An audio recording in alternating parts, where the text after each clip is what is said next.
Hola, soy Paulina Astroza, soy la conductora del programa De la Región al Mundo. Aquí estamos en un nuevo capítulo para analizar todo lo que está ocurriendo a nivel internacional y especialmente en un área específica hoy día que no hemos tratado mucho en los capítulos anteriores y que lo haremos con un especialista en aquellos temas. Es De la Región al Mundo, programa de el Centro de Estudios Europeos de la Universidad de Concepción, bajo la cátedra Jean Monnet de la Unión Europea, y también gracias a los auspiciadores que han creído en nosotros y que esta podía ser una plataforma de conversación y análisis.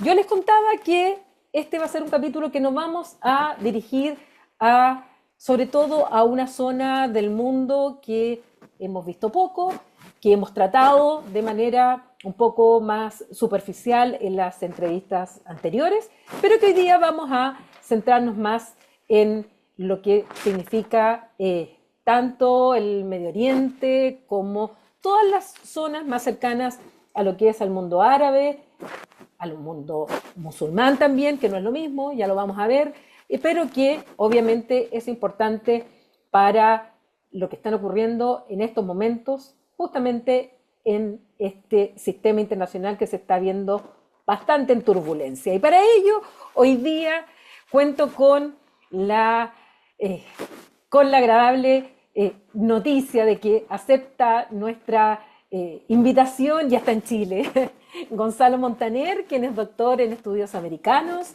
especialista en estudios internacionales de la Universidad Santiago de Chile. Gonzalo además es magíster en Seguridad y Defensa por la Academia Nacional de Estudios Políticos y Estratégicos de Chile, la ANEPE. Es periodista, licenciado en Ciencias de la Comunicación por la Universidad de Viña del Mar. Gonzalo es autor de varios libros, como La guerra que no había que luchar, Están con nosotros o con los terroristas, y además ha coescrito junto a la también periodista Andrea Aristegui los textos 11S, la amenaza de Al-Qaeda continúa, y Miradas perdidas, historias de reporteros chilenos en la guerra de Ucrania. Debo agregar también que ha sido corresponsal de guerra en muchos de estos conflictos de los cuales vamos a hablar hoy día. Gonzalo, ¿cómo estás? Hola, Paulina, un gusto saludarte. ¿Cómo va todo? Bien, y esperando conversar contigo, que llegaras de algunos viajes por ahí, donde sé también que aprende mucho, aparte de disfrutar, por supuesto. Y yo contaba que tú has escrito mucho, de hecho tengo aquí en mis manos uno de los ¿No? libros que Sí. has escrito, los otros junto a Andrea Aristegui, los otros los tengo en mi oficina en la universidad. Y fundamentalmente ustedes se han preocupado, y tú en particular con tu tesis de doctorado, de lo que significa, en este caso Al-Qaeda, pero en general sobre lo que es el terrorismo transnacional o internacional. Claro. Hace muy poco hemos visto en las noticias, bueno, ataques terroristas y todos los días, lo que pasa es que no siempre salen las noticias de partida.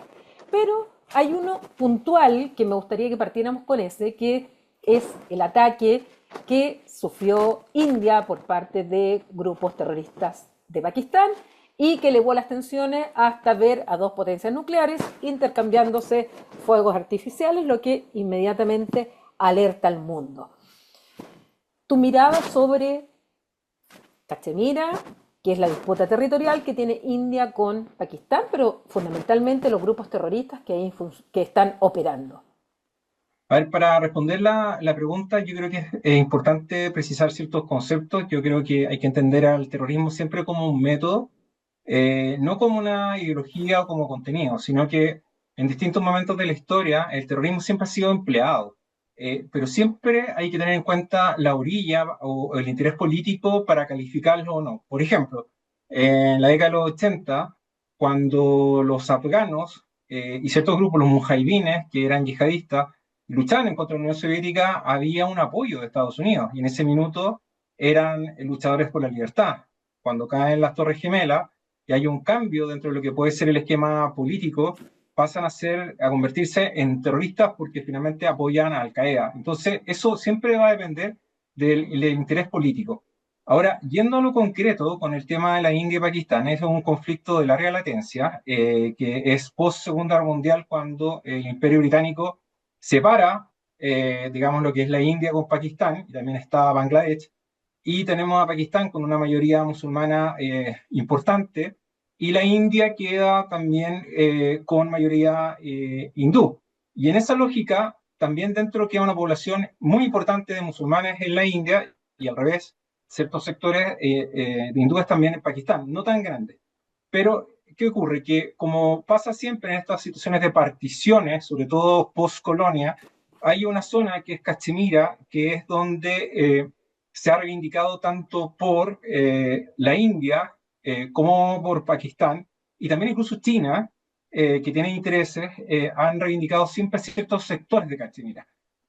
Ahí porque hay mayoría, en este caso musulmana, hindú. El tema es que esa es una zona siempre que ha estado ha sido muy conflictiva, y el gran problema, aparte del terrorismo, es que tanto la India como Pakistán, como una fuerza con una forma de tener poder, han desarrollado una carrera nuclear muy importante. Y eso hay que tenerlo muy presente. De ahí que existe una preocupación para todos los analistas internacionales con respecto a lo que siempre ocurre en la India y Pakistán. ¿Qué ocurre con los ataques específicos? Por tradición, o siempre ha habido un grupo en la zona que se llama Lashkar y Taiba, que supuestamente ha tenido nexos con el yihadismo. Es un grupo de corte islamista radical que ha tenido vínculos con Al Qaeda, y ha sido uno de los grupos que ha sido muy activos dentro de lo que es el abanico de grupos yihadistas a nivel global. No solamente hay que atender a Al Qaeda o el Estado Islámico, que, ojo, no están terminados para nada, están muy activos, y una serie de grupos, por ejemplo, Al-Shabaab en Somalia, en este caso los Taiba, operan en lo que es Pakistán, y uno de sus objetivos es lograr la independencia de Cachemira de manos de la India. Entonces ocurre uno de los brazos armados de las Taiba, porque van cambiando normalmente de nombre. Uno de los brazos armados comete este acto terrorista, y ya la India dice, ok, eh, eh, puede ser un grupo terrorista, pero esto está claramente operado o está manipulado o está en coordinación con lo que es el gobierno de Islamabad, en este caso. Y de ahí que se genera esta escalada. Entonces, por eso partí con la definición de establecer que el terrorismo muchas veces es un método que puede ser empleado incluso por los estados. Y no solamente, o puede haber una coordinación entre el Estado y agentes no estatales que tienen intereses comunes. O sea, desconocer que las Taiba tiene al menos una línea de convergencia con el gobierno de Islamabad, con el gobierno pakistaní, sería ser bastante iluso, por decirlo menos. Pero claro, les permite al gobierno formalmente de Pakistán desmarcarse de este ataque, es decir, nosotros no fuimos. Y Mm. efectivamente el Estado de Pakistán no fue.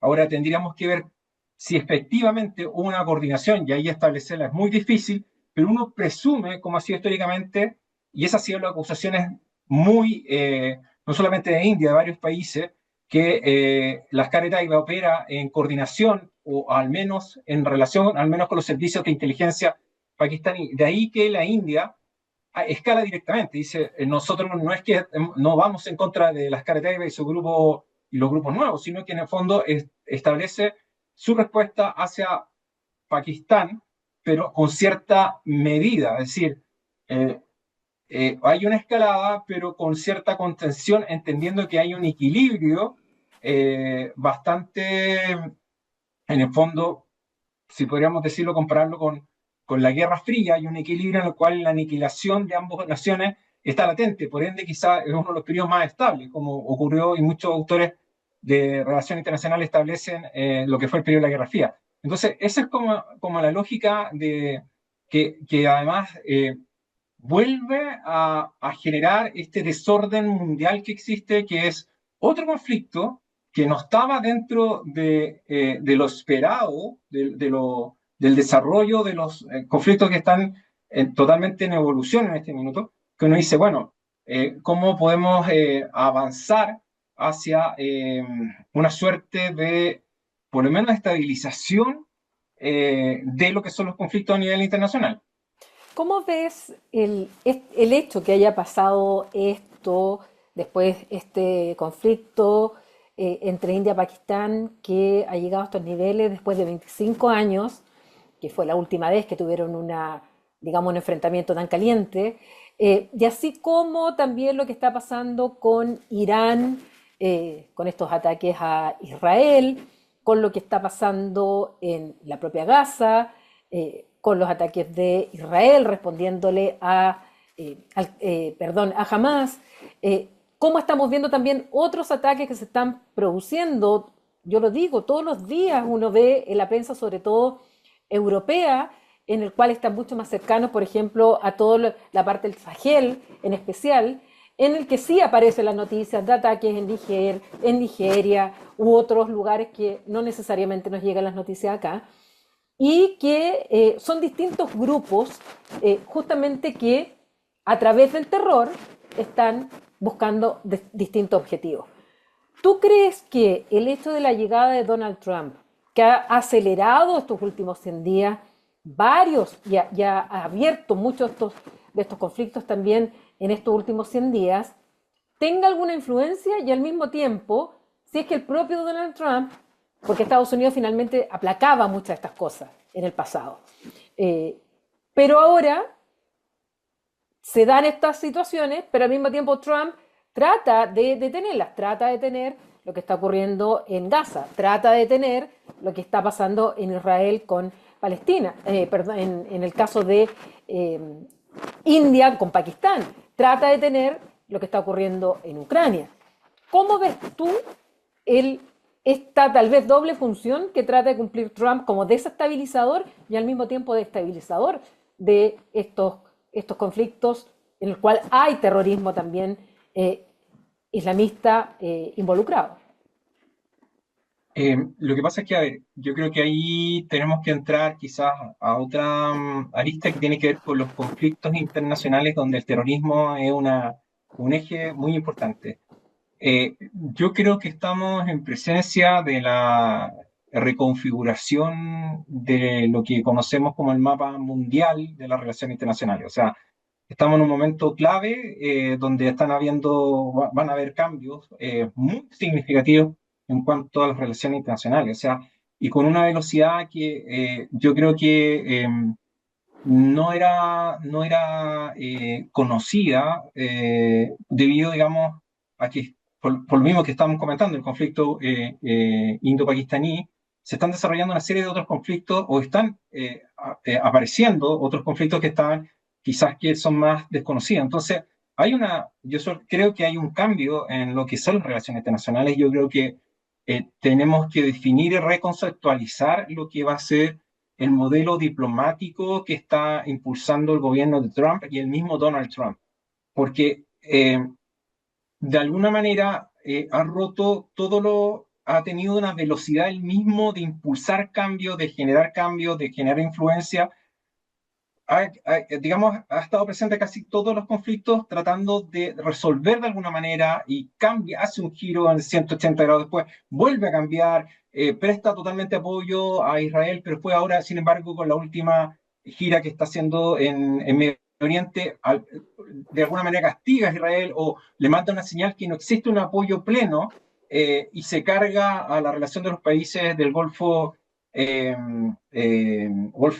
Árabe. Entonces, hay una serie de elementos que uno va viendo que la permanente inestabilidad de la diplomacia, es decir, los giros son totalmente inesperados y que van apuntando netamente al interés nacional de Estados Unidos, pero al interés del grupo específico de Donald Trump y sus seguidores. Es decir, hoy estamos a puertas, por ejemplo, de lo que puede ser una reunión con el nuevo presidente sirio, Ahmed al-Sharaa, que eso es como, para mí, rompe todo lo que puede ser una tradición respecto al tema de no vinculación con entidades o grupos terroristas, porque finalmente estamos hablando de un presidente que tiene un pasado eh, que está vinculado al Frente al-Nusra, que tenía vínculos con Al-Qaeda, y tuvo otra organización que era de corte yihadista. Entonces uno va diciendo, bueno,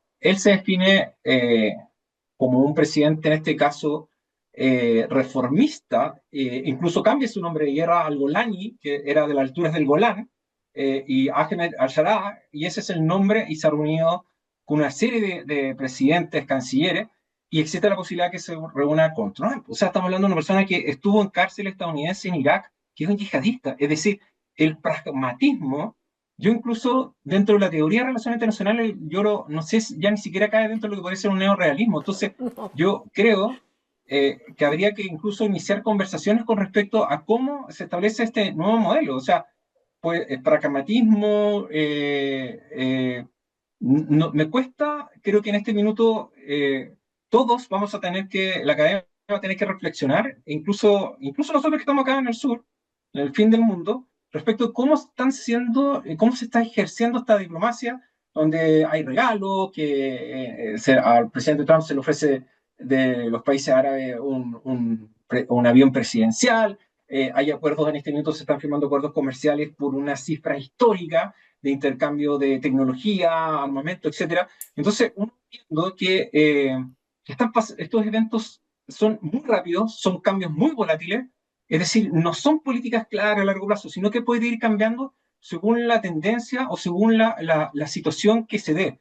Lo vemos con Ucrania, invitan a Zelensky a la Casa Blanca, lo humillan, pero después se apuntan en Roma. Entonces, uno va viendo, pareciera que tenía cercanía con Putin, pero parece que nuevamente como que se separan un poco. Entonces, ¿cuál es el objetivo? Detrás del objetivo del gobierno Trump probablemente esté la, eh, instaurar el tema económico y tecnológico para volver a reposicionar a Estados Unidos como la gran potencia unipolar y enfrentar de alguna manera eh, eh, vincularse a gobiernos también que son de corte o autoritario. Hay un acercamiento ahí que es interesante. Entonces, claro, el pragmatismo, el repragmatismo, tiene una suerte que está reconfigurando lo que es el orden mundial. Eso es lo que yo te puedo, por lo menos, me cuesta.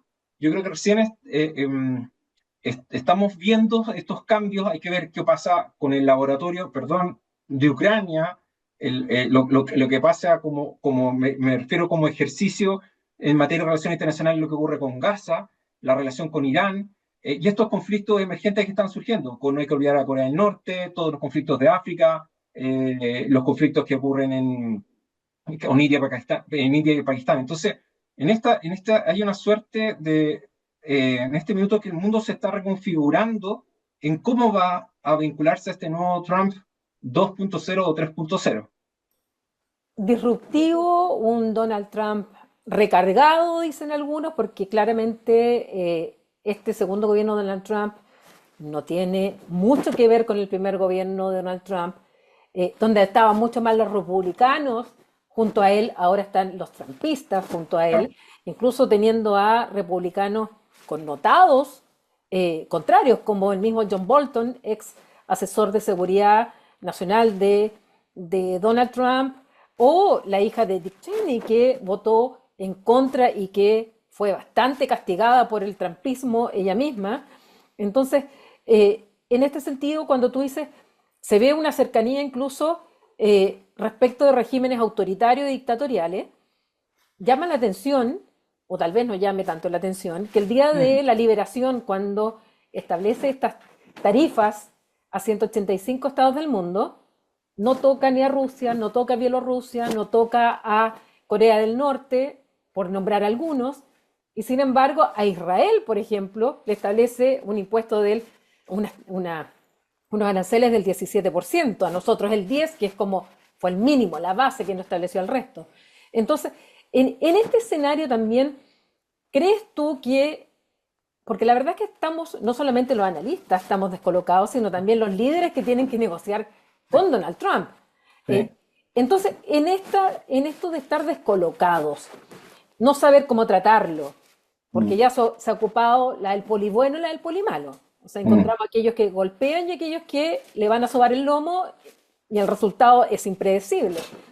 Ante esto, ¿crees tú que hay un espacio justamente para estos grupos terroristas para que se puedan desenvolver de mejor manera en un escenario que está realmente en caos, que no hay un orden, no hay un gendarme internacional, no hay ni siquiera, por último, un enfrentamiento claro entre dos potencias que contuvieron, como en la Guerra Fría, al resto, y que eso va a hacer proliferar mucho más estos grupos? Tú decías, Al Qaeda no está terminado, Mm.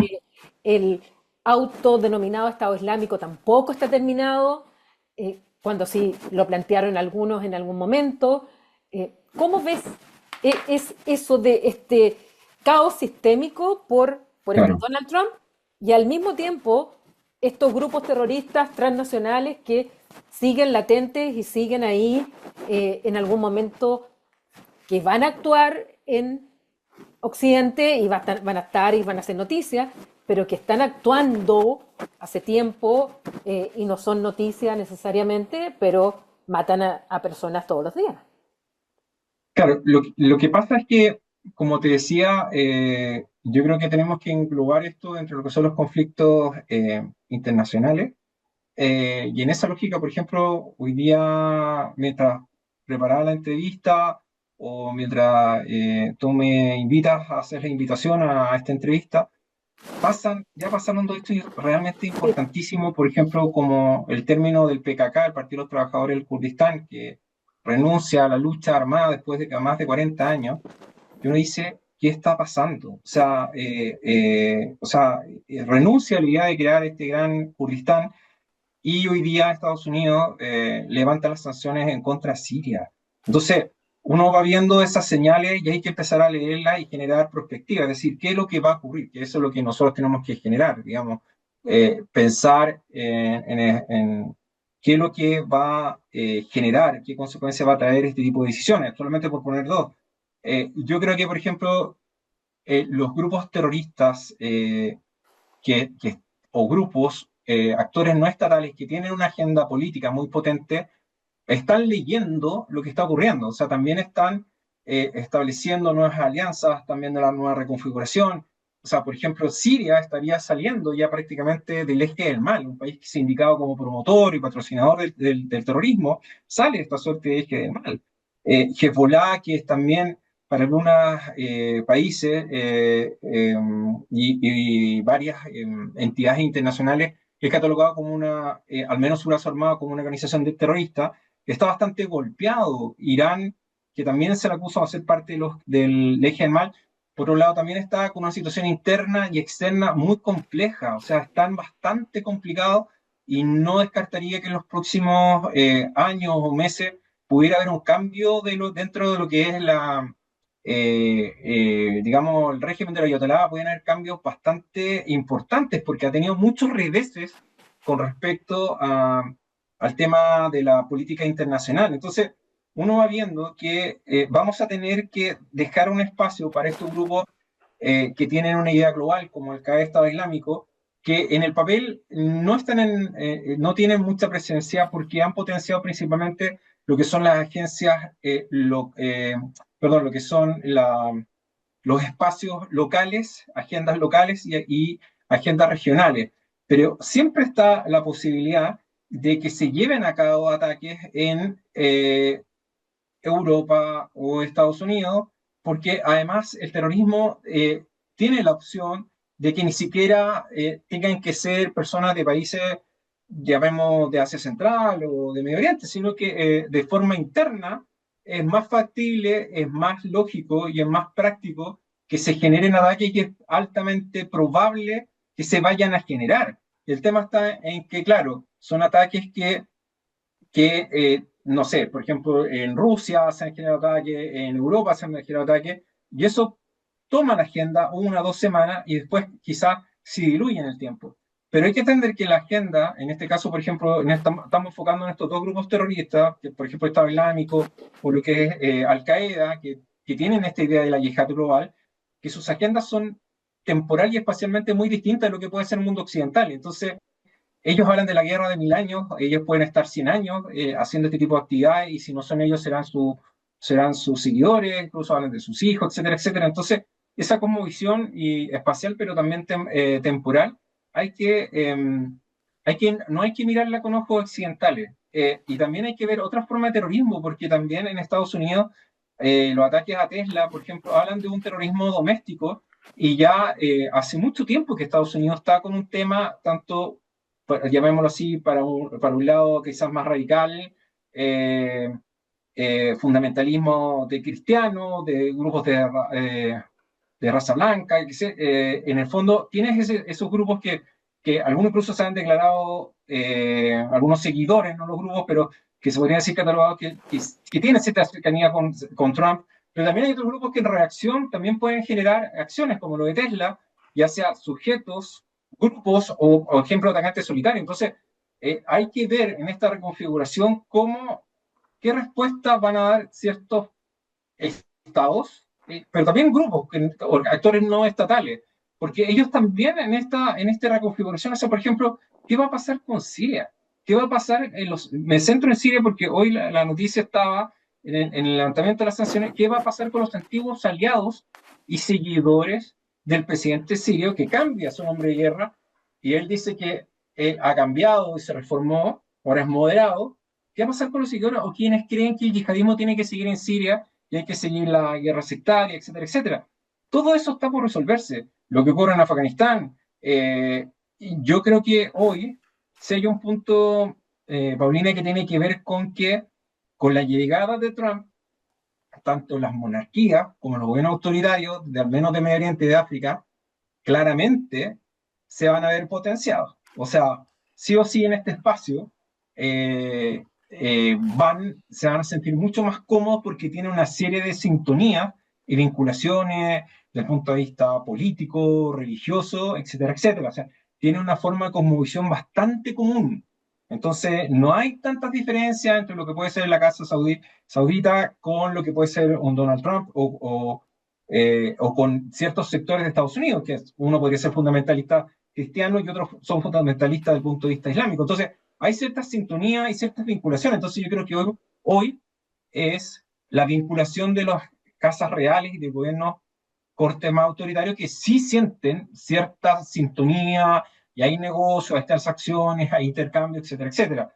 Por eso te digo que leer hoy, en este minuto yo creo que estamos en, como decimos los periodistas, noticia en desarrollo. Hay que tomar la información, saber interpretarla y empezar a adelantar también y ir construyendo escenarios, que eso es lo importante de programas como el tuyo, que es adelantar las jugadas, qué es lo que va a venir. Eso es lo que yo creo que por ahí tiene que ir la cosa, pero estamos hoy día hablando y probablemente mañana va a aparecer otra noticia que va a decir, oye, debimos haber conversado sobre, no sé, sobre las conversaciones secretas que llevan en Oman, que así se están dando entre ciertos emisarios estadounidenses con iraníes, eso en el fondo para evitar ciertos conflictos. Entonces está muy, muy complejo y está muy volátil la situación a nivel global. Sí, de hecho yo te contaba fuera de esta entrevista que hasta este programa, que normalmente nosotros lo damos una vez a la semana, ya decidimos darlo, entrevista está, entrevista editada y entrevista la subimos, porque ya me pasó con uno en el que entrevisté a una colega de España, perdón, ella está en España, pero es alemana, y hablamos de la conformación del gobierno alemán, y todos estaban seguros que el día siguiente, pues ya se estaba despidiendo Olaf Scholz, y el día siguiente asumía Friedrich Merz, y toda la entrevista la hicimos pensando en eso, y me entero que la primera votación no logra mayoría y que no se forma gobierno. O sea, en 12 horas cambió todo el análisis que habíamos hecho respecto a la formación de gobierno en Alemania, lo que finalmente, bueno, siendo Alemania, horas más tarde se hace la votación de nuevo y se forma gobierno. Pero eso nos está pasando en todos los temas, incluyendo la política chilena, que hoy día podemos estar comentando algo y se destapa alguna cosa y nos cambia el escenario.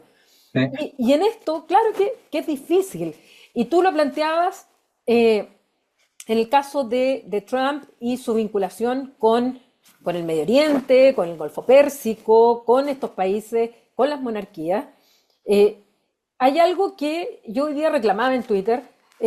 ¿Cómo no reclaman más los estadounidenses con algo tan sencillo como que al presidente de los Estados Unidos, Qatar, le regale un avión de lujo para que lo utilice como el Air Force One, que tú lo señalabas?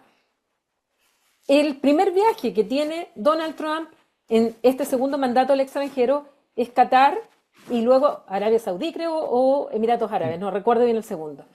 Y llegan a este acuerdo que tú señalabas también de $600 millones en compra de armas, en compra de una serie de cosas. Entonces uno dice, bueno, Estados Unidos, una democracia donde los presidentes no pueden aceptar regalos de más de $20, donde el presidente de los Estados Unidos hace un par de días atrás decía que las niñas no tenían por qué tener 30 muñecas y bastaban dos. Y aparece Nikki Haley, su propia embajadora ante la ONU en su primer mandato, criticándolo por el avión. Entonces yo decía, ¿cómo no reclaman más si es claramente aquí un ministro cayó por un caballo que le regalaron? Ah, bueno. Entonces, el conflicto de interés que hay ahí, y por otro lado la parte política, donde va a ir a otro país en el cual, bueno, hace poco tiempo atrás estaba en la lista de los países en los cuales estaban involucrados en la muerte de un periodista en la embajada en Turquía. Entonces, eh, y ahora con el tema que tú mencionas de Siria, en el primer gobierno de Trump, recuerda que atacaron, justamente fue de los pocos ataques que tuvo Estados Unidos, a, eh, a los sirios porque decían que habían armas químicas. Y hoy día resulta que hay todo un escenario en el cual Siria se le levantan las sanciones. Entonces, la verdad es que cuesta muchísimo el poder aquilatar hasta dónde vamos a llegar, justamente con un presidente que cambia.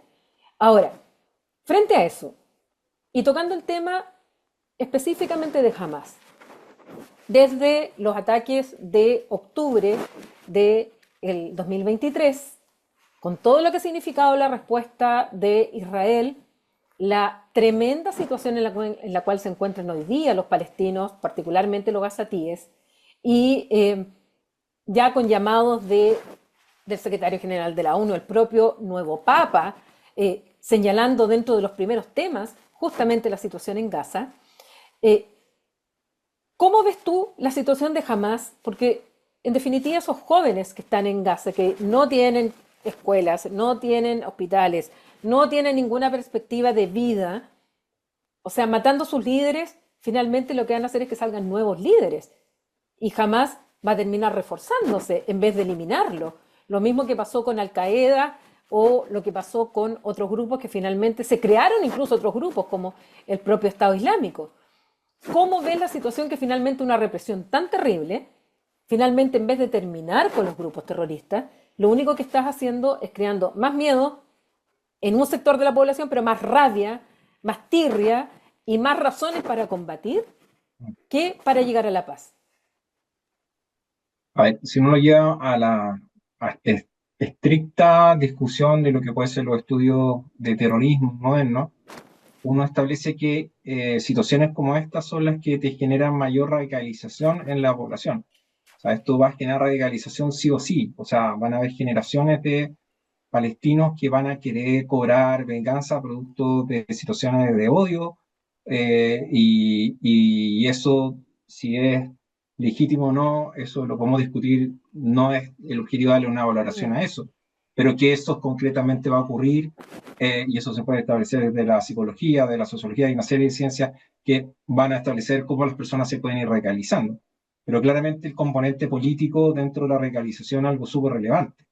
Eh, y si uno ve una situación personal que ocurre frente, en este caso, a espacios de guerra, etcétera, etcétera, lo que va a hacer, va a generar mayor cantidad de, digamos, candidatos a vincularse a entidades de corte terrorista o militantes de guerrilla, etcétera, etcétera. Y eso también da para la gente que se vio afectada con los ataques terroristas de Hamas en Israel. Ocurre lo mismo. Entonces, cuando queremos sentar a la mesa gente que ha sido violentada y afectada de lado y lado por terrorismo, claramente es casi se hace muy poco probable que puedan establecer conversaciones. Y en el caso particular del asedio que existe en Palestina, particularmente en Gaza, porque también en Cisjordania hay situaciones muy, muy complejas, uno va viendo que incluso dentro de Israel, Benjamín Netanyahu tiene una serie de detractores de cómo se está llevando la política exterior y la suerte de presión que están ejerciendo sobre Palestina. Entonces, ¿qué ocurre? Que hoy, cuando Trump hace esta gira a Arabia Saudita, a Qatar y establece esta serie de reuniones y vinculaciones, más allá de lo que puede ser el avión, el mensaje es claro, es decir, para estos países es fundamental dentro del ideario musulmán lo que es Palestina, uno de los sitios sagrados. Entonces, un pueblo que siempre te recibe el apoyo. Ahora no tanto en los últimos años, desde el punto de vista directo, pero siempre ha estado presente en las conversaciones. O sea, para ello no es muy poco probable que estos países renuncien a la idea de un Estado palestino. Entonces, de alguna manera Trump nuevamente hace un giro y dice, ok, yo voy a Israel y mi aliado, pero bajo ciertas condiciones, no al 100%. Entonces, lo que está haciendo Trump es mandando un mensaje a Benjamin Netanyahu, que en el fondo tiene, y la negociación, por ejemplo, de liberación de rehenes israelíes estadounidenses, también es un punto más como para establecer que hay una agenda mucho más amplia, que Trump no se casa con nadie, que en el fondo tiene amigos dado el poder que tiene, el inmenso poder que tiene Estados Unidos, y él ejerce como persona o personaje ese poder, te da cuenta de ese poder. Entonces, a él es muy cómodo establecer vinculaciones con ciertos regímenes, como lo decía anteriormente, de carácter más autoritario. Entonces, si tú me dices respecto al tema, por ejemplo, lo que puede ser el avión o lo que pueden ser sus salidas, son salidas de libreto que frente a los cambios, que esa es la gran diferencia entre el Trump 1 y el Trump 2, es que los cambios que se están generando abajo del avión, por decirlo así, son cambios que son muy radicales. Entonces, por eso uno dice, bueno, uno pensaba que prácticamente casi Estados Unidos iba a apoyar, y lo decían, que tenían que apoyar una solución en Gaza mucho más radical, pero ahora pareciera que al tratarse de comercial, de generar este acuerdo histórico, hablan de 600, están hablando más de casi 1000 de acuerdos comerciales que son impresionantes, son acuerdos históricos, o sea, transferencia de tecnología, etcétera, etcétera, y estaba Elon Musk ahí, que en el fondo hay que mirarlo, porque uno ve a Elon Musk, uno ve a Trump, pero hay una serie de otras personas, una serie de otros consorcios y gente que está en la sombra, que son los que realmente apoyan. O sea, el trumpismo es mucho más amplio de lo que uno cree, y lo hacen muy bien, porque no tienen una presencia mediática importante. Entonces, uno mezcla, es muy loco lo que está pasando, porque uno parte hablando del tema palestino y se ve obligado a hablar de lo que ocurre con la política de Trump, que pareciera tener rumbos que van cambiando, pero que, ojo, yo creo que hay una construcción bastante sofisticada. Por eso yo creo que hay que leer lo que está pasando. Yo creo que vamos a tener que reestudiar las categorías de cómo establecer. Estamos hablando de posiciones más neorrealistas, estamos hablando en materia de relaciones internacionales, o volvemos al realismo puro y duro del poder, digamos, presente. Yo creo que hay una mezcla. Yo creo que el trumpismo la forma de hacer política exterior llega a condicionar conversaciones como la de Palestina. Es decir, hoy por hoy tenemos que preguntarle a la administración Trump cómo ve la situación palestina. Y el tema Palestina, claramente, en estas reuniones que están ocurriendo ahora, está saliendo sí o sí. Entonces, por eso matiza la situación de apoyo con Israel, porque sabe que no puede no olvidar, al sentarse en las mesas árabes, no puede sacar de la agenda el tema palestino. No lo puede sacar, porque está presente en el ideario del mundo musulmán, está presente en el ideario de los mundos del país de Asia Central, como Irán, y también de los países del mundo árabe. Sí o sí. Por eso digo que hoy por hoy, Gaza tiene una respuesta o tiene un alivio más de carácter político respecto al giro instrumental y pragmático que está generando la administración Trump para llegar a estos acuerdos comerciales. Que tú sabes, muy bien sabes que los acuerdos comerciales siempre van en directamente relación y enraizados o concatenados con acuerdos de carácter político. Sí, de hecho, diarios hoy día en la mañana en Estados Unidos planteaban justamente que, eh, por un lado, esta guerra comercial que partió de una manera tan abrupta y tan disruptiva desde el primer día y que la intensificó con el Día de la Liberación, finalmente ha traído al propio Trump a bajar él mismo muchas de estas medidas. Ya sabemos que China finalmente baja las tarifas, ahora los aranceles a quien más se los había subido, y está la posibilidad de que se junte con Xi Jinping, pero al mismo tiempo le pega ahora a la Unión Europea, que dentro de esto, de hecho, es de los rivales más débiles, y desde el punto de vista del poder concreto, y dice que lo peor está en la Unión Europea y carga con la Unión Europea. Pero por otro lado también, dice que no quiere, y le ha dicho a Netanyahu que no quiere guerra y no quiere que siga la situación en Gaza. Y es Netanyahu y sus halcones más cercanos quienes ni siquiera le quieren hacer caso a Trump, y ahí se están viendo en un problema hoy día. Entonces, claro que se ve una reconfiguración, pero también dependiendo del ánimo y del acento que quiera poner un día u otro el propio Donald Trump.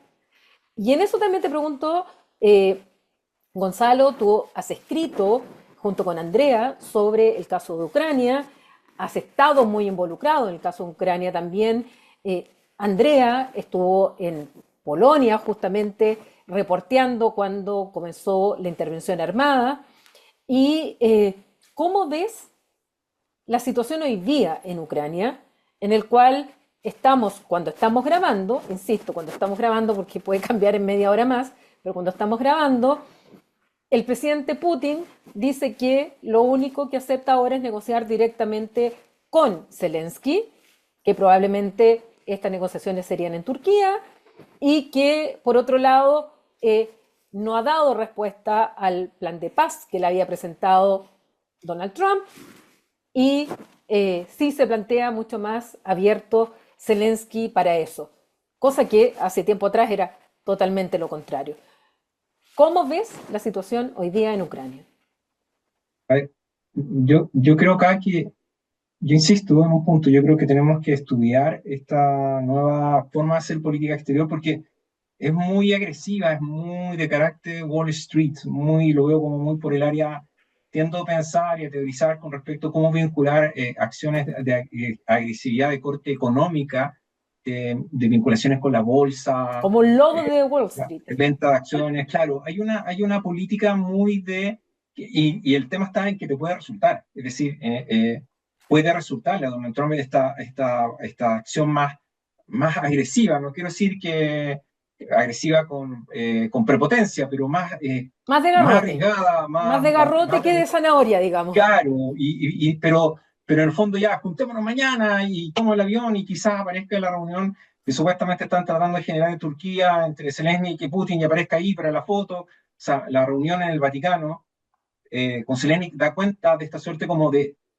yo castigué a Zelensky en mi casa, en el Salón Oval, pero cuando va a Roma y esa es muy, esa puesta en escena de las dos Pues sillas sí. fue extraordinario.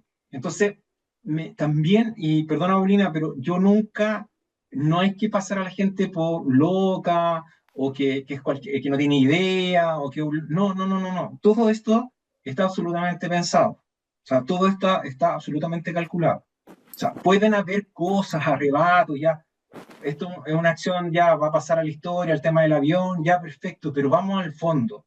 Y en el fondo estamos viendo una política muy potente. Yo por eso te hablaba de que yo creo que hay una política mucho de bolsa, de valores, de acciones. Siento que hay como que ha puesto todo por un tema y después me retiro y cambio y vendo esta acción y compro esta acción. Yo creo que hay mucho de eso. Esa es mi lectura con respecto a la nueva acción de forma de política exterior. Yo creo incluso hasta el Departamento de Estado está complicado cómo se está moviendo esta acción.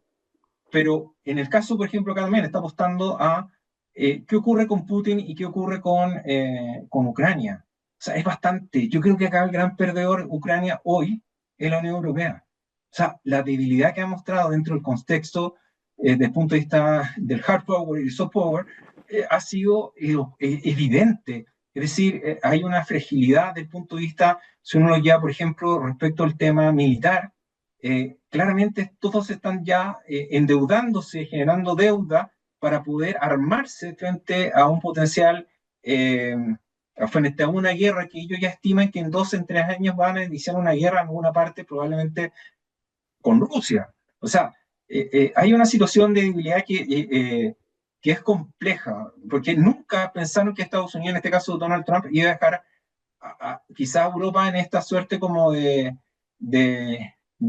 viejo continente, o sea, claramente de esta Europa no moderna, por decirlo de alguna manera, en estos tiempos.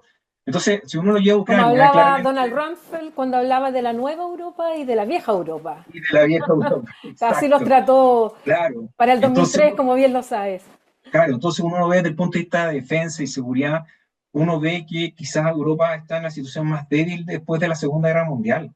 O sea, está en una situación de fragilidad y uno lo nota.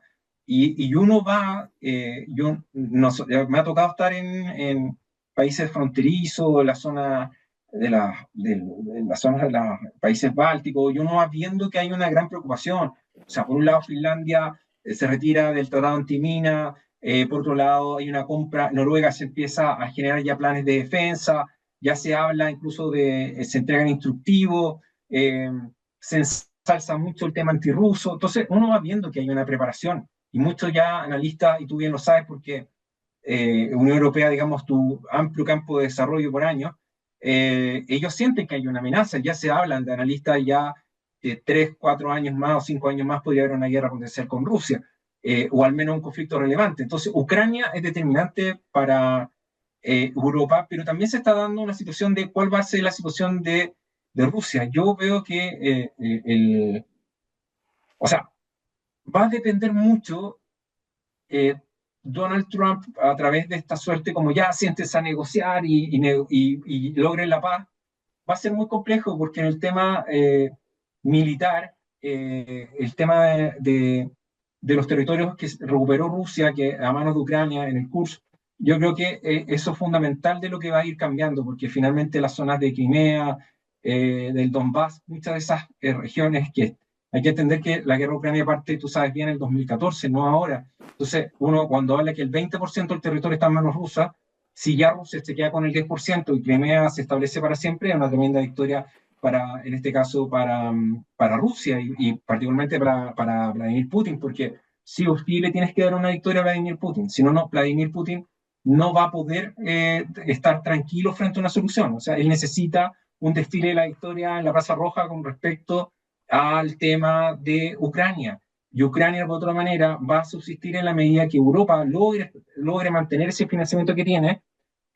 Quizás se cae más difícil, pero Ucrania se está quedando sin ucranianos. O sea, se hace muy complejo una lucha. O sea, ha sido un esfuerzo gigantesco lo que ha hecho Ucrania desde el punto de vista militar, pero también desde el punto de vista de la población hay un desgaste. Hay que entender que todas las probabilidades estaban en contra desde el primer minuto de la guerra en el tema de Ucrania. Todos los analistas apostaban por Rusia a una guerra rápida, salvo que ahí la inteligencia, a diferencia de Afganistán, tenía la lectura, por ejemplo, la inteligencia estadounidense de que Rusia iba a tener bastantes problemas y los británicos también habían establecido eso. No como en Afganistán, que falló todo porque finalmente Estados Unidos y los países, la comunidad internacional tuvo que salir arrancando de Kabul, de la capital de Afganistán, Literalmente. literalmente como al estilo Vietnam, pero Sí. acá fue distinto. Los analistas, muchos, uno revisa los papers y análisis, fueron muy pocos los que apostaron por Ucrania. Pero esto es la defensa que ha habido y existe mucha información al respecto, ha sido impresionante. Entonces, pero todo esfuerzo tiene un desgaste. O sea, la gente claramente quiere más, pero tenemos que ver en qué condiciones. Entonces, yo creo que, de nuevo, la pregunta está qué está dispuesto a ceder cada uno. O sea, ya hay como estas treguas de 30 días o que fallan, pero hay ataques de drones. Entonces, yo diría, esto está también por resolverse y claramente hay una presión de Estados Unidos para lograr la paz. Si este año logran una tregua y Donald Trump está incluido en esas conversaciones, es un tremendo éxito para la Casa Blanca. Si logra establecer que Netanyahu baje la presión en Palestina, es un tremendo éxito para la Casa Blanca. Si la Casa Blanca tiene que hablar con un ex terrorista que dice que está reformado, pero que luchó contra las tropas estadounidenses, que Estados Unidos ofreció 10 millones de dólares por su cabeza cuando estuvo preso en Irak y estuvo en cárceles estadounidenses, fue un yihadista y un terrorista del Frente al-Nusra de Al-Qaeda, y se sienta a negociar, pero logra que Siria se estabilice y rompa con el eje del mal que es llamado Irán y aísle a lo que es Irán, también es un tremendo éxito para la Casa Blanca. Entonces, uno ve que, que la gran pregunta va a ser la efectividad de las acciones en cuanto a política exterior del nuevo gobierno estadounidense. No me arriesgaría a señalar que esto va a ser un fracaso. Pueden haber muchos éxitos y eso va a dar que pensar en cómo, por eso te digo, cómo se va a reconfigurar el orden mundial Y todo lo que hemos hablado, actores estatales, actores no estatales, organizaciones internacionales, comercio internacional, cómo nos vamos a tratar y cómo Estados Unidos va a tratar de retomar el American First, el nuevamente de tener de transformarse en una potencia al estilo de lo que pretendieron MacArthur, de lo que, etcétera, otros presidentes como Roosevelt, etcétera, etcétera, de posicionar a Estados Unidos como la gran potencia unipolar. Sí, frente a esto, a este escenario, uno, en primer comentario, obviamente la Unión Europea, los países europeos no están en ninguna de las mesas de negociación. ¿No? Y eso ya es una tremenda señal de debilidad como tomador de decisión en un sistema internacional. Y eso, haber pasado siglo atrás a un mundo que era eurocéntrico, a que hoy día no esté en ninguna mesa, evidentemente es un tremendo cambio. Y cuando yo hago mención sobre todo al avión, yo estaba pensando más en política interna de los Estados Unidos, de cómo todo esto trae aparejado, pudiera traer eventualmente ganancia en política exterior para Donald Trump, pero con unos daños enormes y sobre todo con daños enormes y amenazas a la democracia interna de los Estados Unidos. Entonces, para mí no es baladí el hecho de un avión cuando tienen una prohibición los presidentes de Estados Unidos de no recibir regalos por más allá de $20 y se acepta un avión de Qatar. Porque desde el punto de vista interno y que si no pasa nada, es sencillamente que ya las bases de una democracia que tenía ciertos límites que no se pasaban porque son parte del Estado de Derecho, sencillamente ya no vas teniendo Estado de Derecho, vas perdiendo esos cimientos que han hecho que Estados Unidos lleve más de 200 años con la misma constitución y con las enmiendas que han ido agregándole, pero teniendo un sistema dentro de pesos y contrapesos. Y eso es lo que creo que es también una amenaza. Puede tener triunfos en el ámbito internacional, pero puede tener derrotas en el ámbito interno desde el punto de vista del Estado democrático y que sin duda se van a copiar por otros estados. Y si empezamos así, sencillamente nuestros barómetros, latinobarómetros, eurobarómetros y todos los barómetros nos van a seguir indicando que la gente va a preferir aquel que le soluciona los problemas de manera rápida y el tema de la democracia va a pasar a un segundo plano y va a ser va a haber menos adhesión, como están demostrando muchas encuestas, a los sistemas democráticos frente a aquel que le da la solución sin importar cuál fue el medio con el cual llegar a la solución. Entonces, eso yo creo que la relación entre política internacional y política interna es también complejo.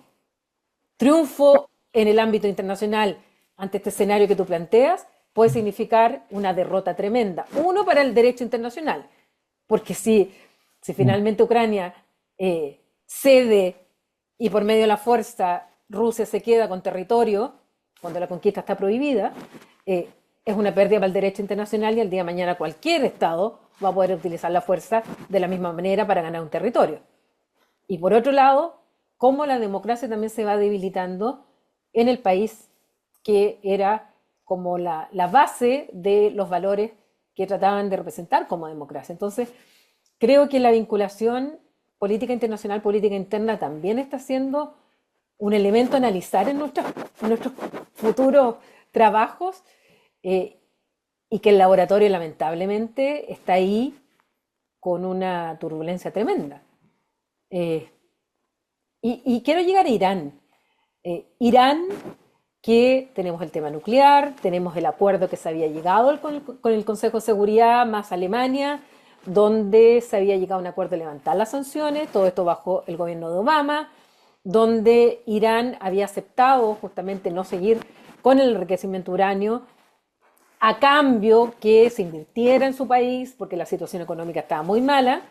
Y resulta que cuando llega Donald Trump, en su primer gobierno, se retira de este acuerdo y retoma las sanciones.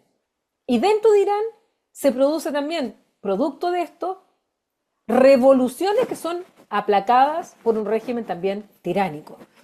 Entonces, ahora, ¿cómo ves tú también la situación cuando Irán aparece apoyando a Hezbollah, apoyando a Hamas, apoyando a otros grupos terroristas, incluso atacando, aunque sepa que sus drones y sus cosas no van a llegar a Israel o seguramente Jordania va a ser ahí nuevamente el que va a tener que frenar muchos de estos drones o misiles, pero vemos a Irán atacando a Israel y a Israel matando diplomáticos también iraníes dentro de el propio territorio israelí o israelí.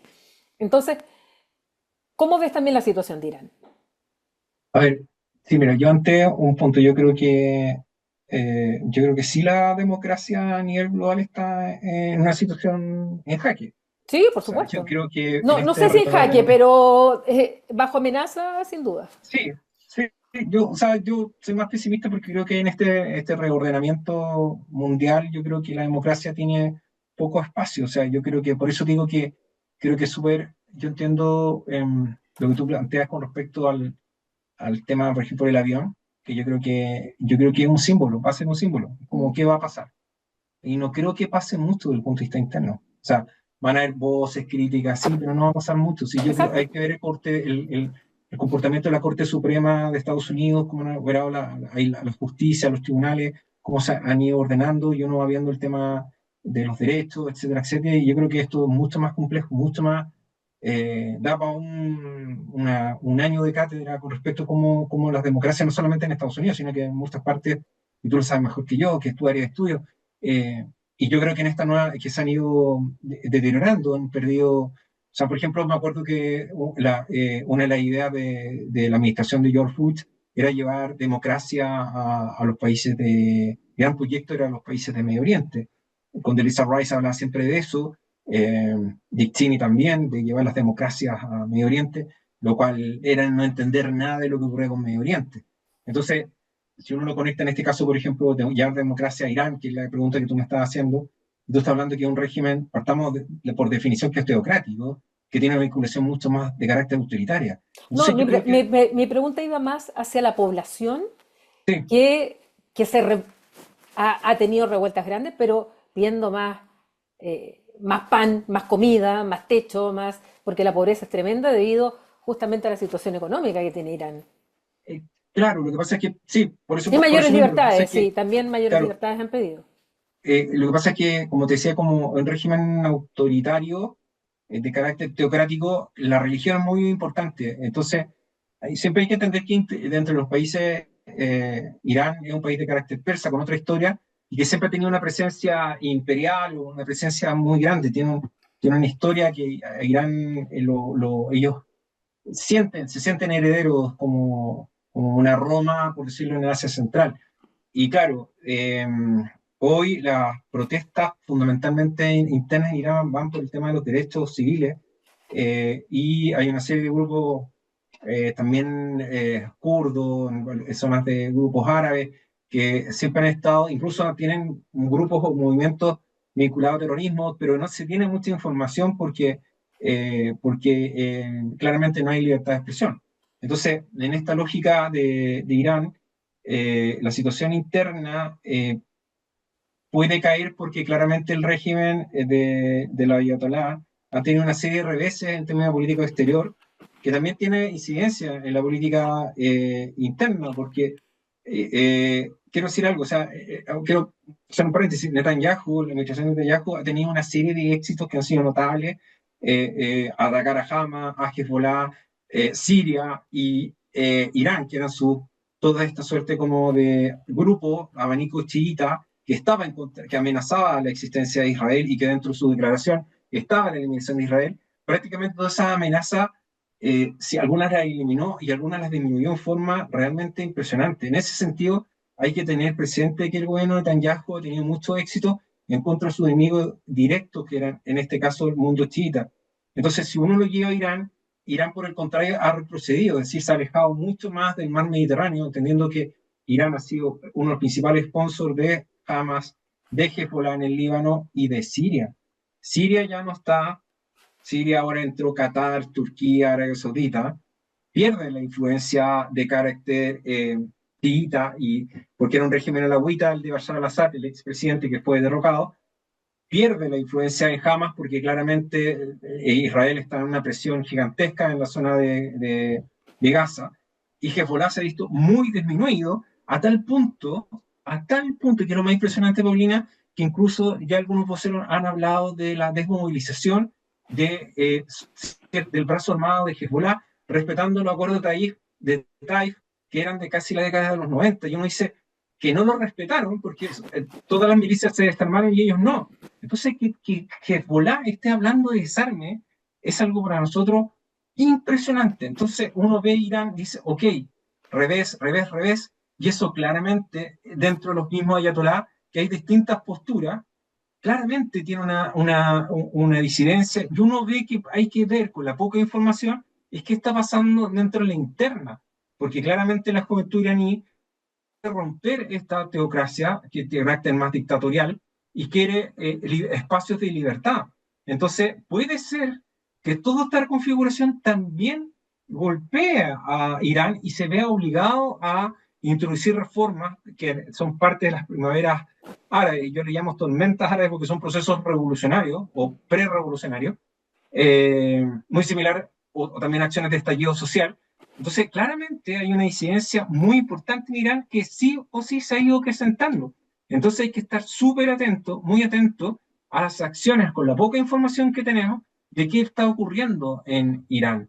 Porque claramente Irán, su esquema de seguridad, sus escudos de seguridad, que era sacar, alejar lo más posible las amenazas de sus zonas, de su frontera, ahora su amenaza está muy cerca. Entonces, estas acciones de atacar a Israel, de los hutíes en Yemen, Yemen. de sus principales aliados que atacan, pero ya Irán ya está conversando con Estados Unidos, están conversando con emisarios en Oman. Entonces uno ve y dice, ok, nuevamente, y mañana puede ser que firmen un nuevo acuerdo nuclear y digan, ya saben que nosotros no salimos del programa nuclear a cambio que nos dejen tranquilos. Perfectamente, entonces por eso te digo que esto está en noticias en desarrollo, está en evolución, está en una vorágine que en el fondo nosotros no sabemos cómo poder tratarlo. Entonces yo creo que yo creo que tú diste en el clavo en el sentido de que yo creo que Irán es la nueva agenda que hay que tener aquí al ladito para leer qué va a pasar, porque si Irán empieza a generar aperturas y espacios para la población civil, reconoce a las mujeres, le da más espacio a los jóvenes, yo diría que eso va a ser una espiral. Y puede ser que los ayatolás se vean más la presión que puede ejercer Israel, más la presión que puede Estados Unidos va a hacer un doble juego. O sea, Sin va a duda. presionar para que caiga el régimen Irán, quizás no tan directamente, pero por otro lado va a tener las negociaciones. Entonces yo creo que Irán hay que tenerlo muy presente. Sí, bueno, la verdad es que dentro de las palabras que más he usado en el último tiempo es vorágine, Sí, turbulento, sí, porque de verdad así está el mundo, así también está nuestro país, pero eso es otro, da para otro tema. sí. Y te agradezco mucho, Gonzalo, No, el conversar.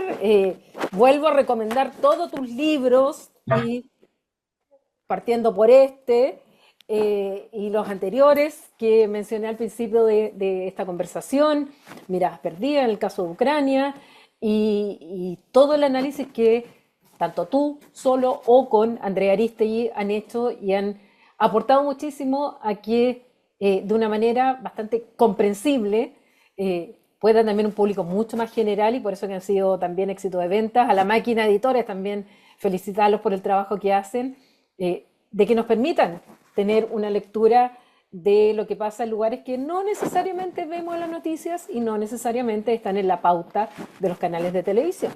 Así es que muchas gracias, Gonzalo. no, yo agradezco la invitación. Yo creo que hablamos bastante y análisis y tratando de un poco explicar lo que está pasando, porque es un mundo que está muy convulsionado, vorágine, todo, hay un montón de sinónimos que podemos ocupar. Así que no, valoro mucho este programa y todo el esfuerzo que estás haciendo tú en materia de relaciones internacionales, porque yo creo que son temas que la gente necesita mantenerse informada y explicarle a la gente lo que está pasando, porque sí o sí, como siempre digo, siempre tiene efecto en la vida diaria de nosotros, indirecta o directamente, pero tiene efecto. Así que Así nada, es. muchas gracias por la invitación. Gracias, Gonzalo. Y bueno, ustedes también recuerden, todos nuestros capítulos están en el canal de YouTube del Centro de Estudios Europeos de la Universidad de Concepción. Los pueden ver. Mucho, mucho análisis. Ya lo decíamos con Gonzalo. Todo tiene efecto en lo nacional, regional y local. Aunque esté a miles de kilómetros de distancia, estamos en un mundo tan interconectado que nos van a llegar los coletazos aunque no lo queramos. Así es que para eso es mejor entenderlo. Y qué mejor que escuchar a aquellos que saben. Así es que los espero en un nuevo capítulo con nuevos temas, nuevos invitados de la región El Mundo, del Centro de Estudios Europeos de la Universidad de Concepción y la Cátedra Jean Monnet de la Unión Europea. Hasta la próxima.